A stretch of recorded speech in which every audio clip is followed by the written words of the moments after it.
Hello my fellow endoskeletons, I'm Kenetor and thanks for joining me for the 2020 Week 6 Progress Report. A huge hello to all the new subs that have joined over the last week, and welcome back to everybody else. If you're new here, please do subscribe and hit the bell to get notifications on the latest Starbase news, as it really helps out the channel. Now let's get to it.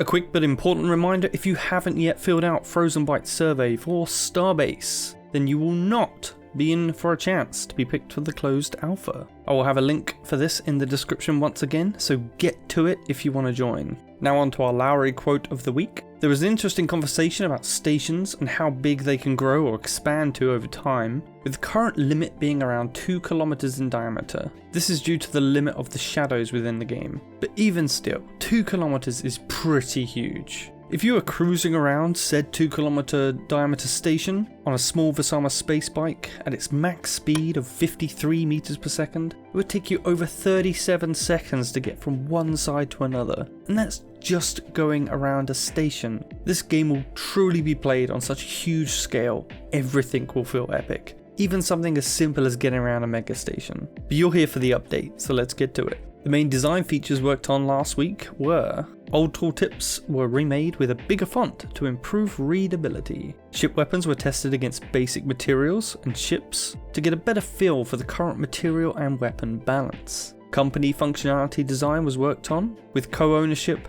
disband or owner leaving, and general company controls. Inventory buy limits were tested and confirmed. They currently settled on 5,000. Asteroid spawner rotation and offset configurations were tweaked to improve the mining job experience. I'm guessing this will give more variety during the job instead of seeing the same asteroid spawning in the exact same place all the time. Several configurations were updated for the Oninum armor, which has been adjusted from 5,000 to 3,500. Autocannon projectile mass has been increased from 10 to 11. Laser cannon projectile mass has been reduced from 6 to 5. And damage adjustments were tested against Oninum, and these new values now feel a lot better. And new bolt profiles were made for the mounted weapon body too.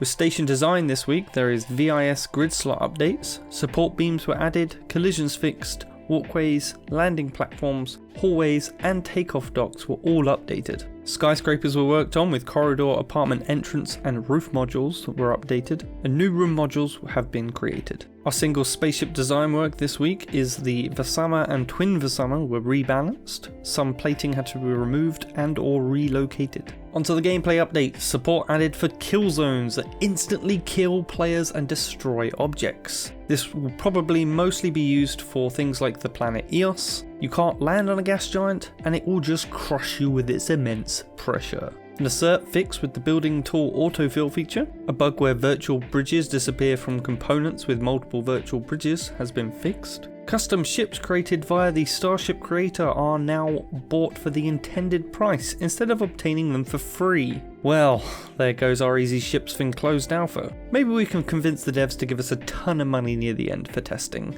of some really crazy ships. UI work this week has been inventory tabs have been added to the material cell menu. Bank tab code has been refactored. Filter buttons have been added to sort players and ships. And an issue related to too long company names was fixed by making the company name be a maximum of 24 characters long. Take note of that now if yours is already over that limit. Audio news this week is the first simple approximation of the projectile to ship context detection for battle music has been implemented. Distance filtering has been added to hostility events so that fighting far away from you doesn't start the battle music. And player distance to ship parameter has been added for player ship association in battle context. New this week is news on planets. This is most likely referring to the moons thus far. If I find otherwise, I'll be sure to let you know. Ship collisions with planets have been implemented, a bug where planets would disappear after visiting the Starship creator has been fixed, and planet memory usage has been optimized. Station art updates this week have been an asteroid collection zone ad design has been made.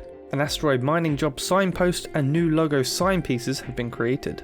The skyscraper wall level art is underway, and the skyscraper base module building is also underway. The elevator hall and salvage shop have had decoration updates, and the VIS module has been updated with some windows added. Moons and asteroid art is another new category this week too. The alpha moon terrains have been finished. Updated moon textures are in the making. Procedural object placement for moons has been adjusted. Asteroid rock and material updates have been done. And rock meshes topology fixes have been made.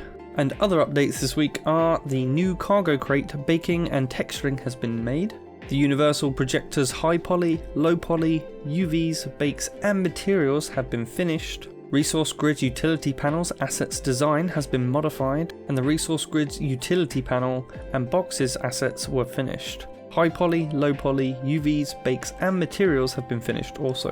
The Jackal armor set textures and paint jobs have been polished. Weapon lockers have been updated. The Whiplash gun's hit effect has been edited and switched in. The offset on the maneuver thruster's effect has been edited as the spawn point had been moved. And the maneuver thruster on the torpedo was changed for a smaller one. For this week's video we have a very small preview of animated signs, which is pretty cool and will be more eye-catching in game, but I prefer this one that Henker77 shared over on my Discord. Another week done and another week closer to closed alpha testing. Who knows when it will eventually drop, but until it does, I'd love for you to come and share your thoughts on the game so far on my Discord. There'll be a link for that below. Once there, you can also join my faction, the K-Bots, if you want to as well. Completely optional, it's up to you. Be sure to hit that like button and share the video with your friends. Leave a comment with any questions you want answers to, and I'll see you in the next one. Kenetor, out.